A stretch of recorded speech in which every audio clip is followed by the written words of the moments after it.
Rejoindre sur la tribune. Il s'agit de Jean-Luc Petit-Huguenin, qui est le patron du groupe Paprec. C'est un groupe national et international qui travaille dans le domaine de l'environnement, du recyclage, autre engagement solidaire et citoyen, puisqu'il aide à recycler nos déchets. Jean-Luc Petit-Huguenin, je suis très heureux de vous remettre ce prix national de la laïcité 2014.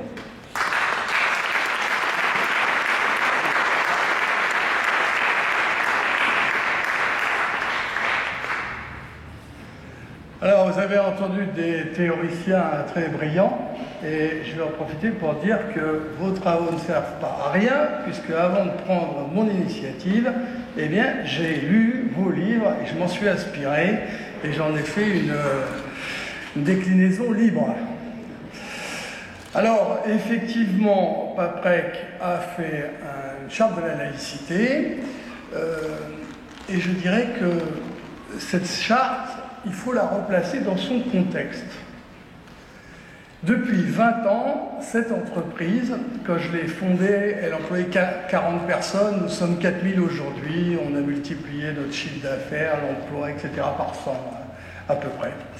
Et depuis le début où j'ai créé mon entreprise, ça va vous paraître étonnant, il me semblait qu'un principe fondamental, c'était la diversité.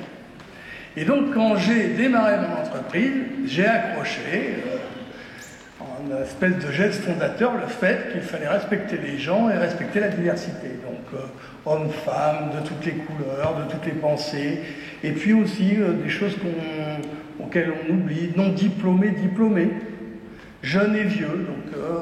Donc, historiquement, on a eu un bac-12 qui est devenu DG de mon entreprise, on a eu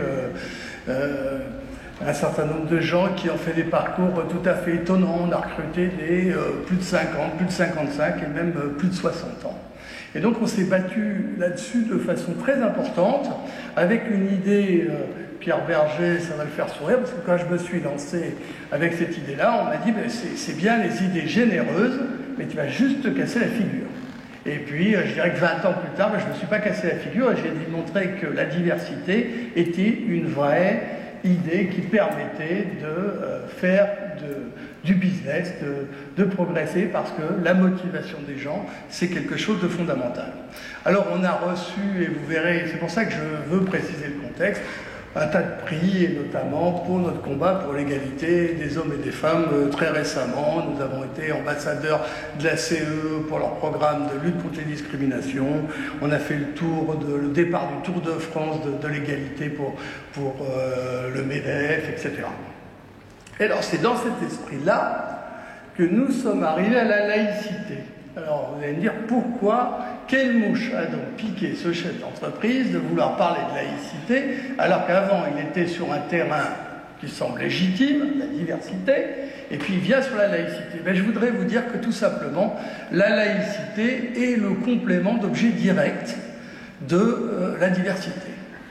Et nous l'avons constaté, comme vous l'avez très bien dit, parce que dans notre Tour de France, avec nos 55 usines, les débats qu'on a menés partout, nous avons constaté des choses tout à fait étonnantes. Et en particulier que la demande interne en matière de laïcité en entreprise était extrêmement forte. Non pas, comme on pourrait l'imaginer, nous n'avions personne à combattre, nous avions des gens qui étaient formidablement motivés. Et en particulier, je voudrais témoigner ici, des motivations des travailleurs immigrés travaillant chez Paprec, 56 nationalités qui vivent ensemble harmonieusement chez Paprec, et ces gens-là considèrent que la laïcité est un atout formidable du pays.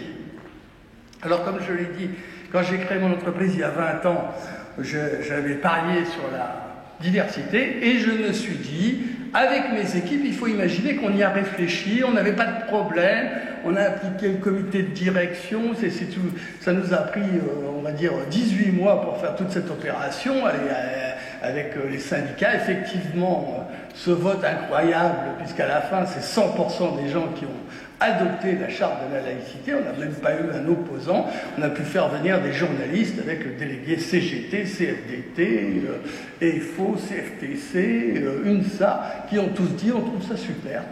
Et on est à fond pour.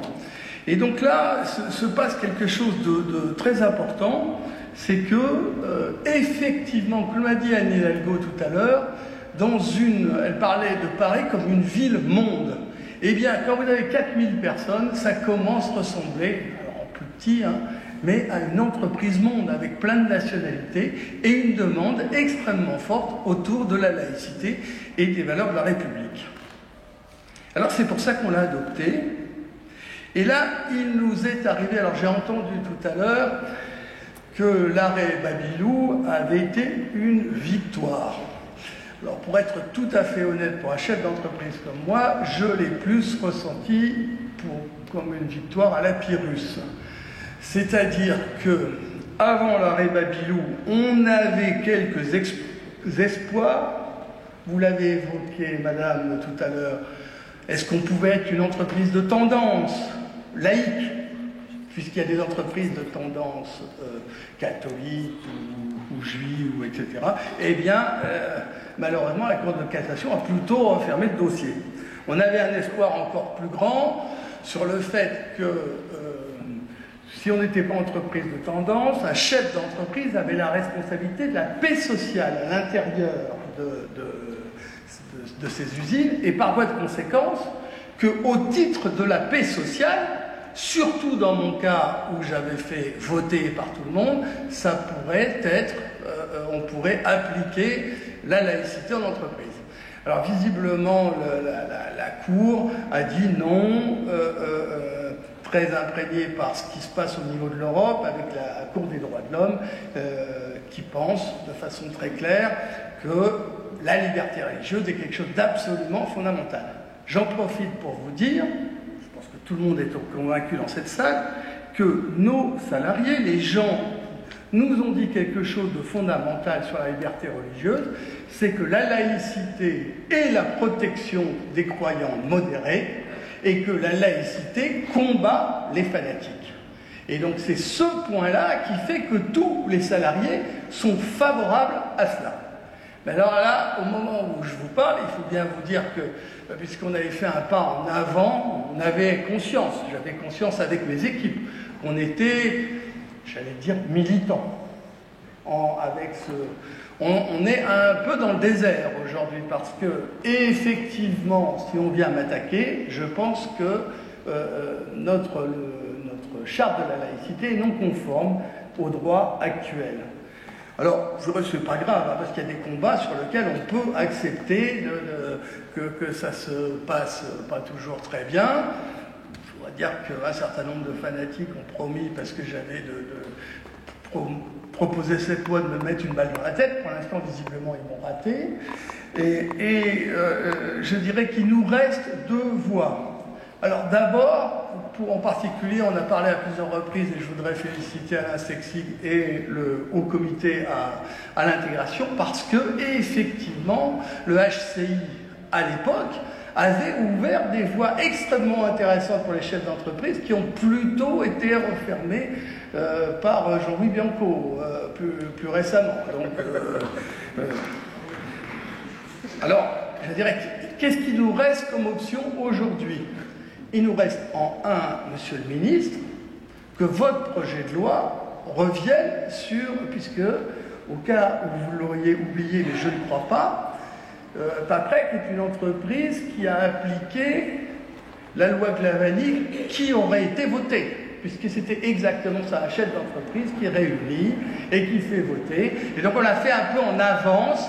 Il faudrait quand même que vous repreniez la balle au bond, surtout vous qui êtes un très bon tennisman, je vous la renvoie. Donc n'hésitez pas. N'hésitez pas, les hommes politiques, à modifier, et d'autant plus que cette volonté de permettre aux chefs d'entreprise après un dialogue social et compris. Vous avez vu ce sondage, plus de 80% des Français qui approuvent la démarche. Vous avez vu les sondages sur ces sujets-là qui montrent, pour des gens qui, comme nous, pensons que effectivement tout le monde a sa place dans la société française et se reconnaît dans les valeurs de la République, eh bien, on attend une avancée de votre part. Et s'il n'y a pas d'avancée de votre part, il va nous rester un sujet, un seul, c'est en fait de modifier notre charte de la laïcité pour en faire une charte de la neutralité, puisqu'il existe un passage étroit.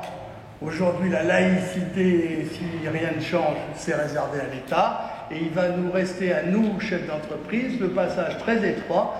On va s'appliquer de la neutralité et du vivre ensemble, parce que effectivement, quand on est 4000, quand on a 56 nationalités, le vivre ensemble est une vraie condition, quelque chose d'extrêmement important. Et c'est pour ça que moi et toutes mes équipes, et il y en a un certain nombre dans la salle, si juridiquement il peut nous arriver d'avoir tort, et c'est un peu le sentiment que j'ai aujourd'hui en montant sur cette estrade, politiquement, nous considérons que nous avons parfaitement raison, et je terminerai là-dessus. Merci.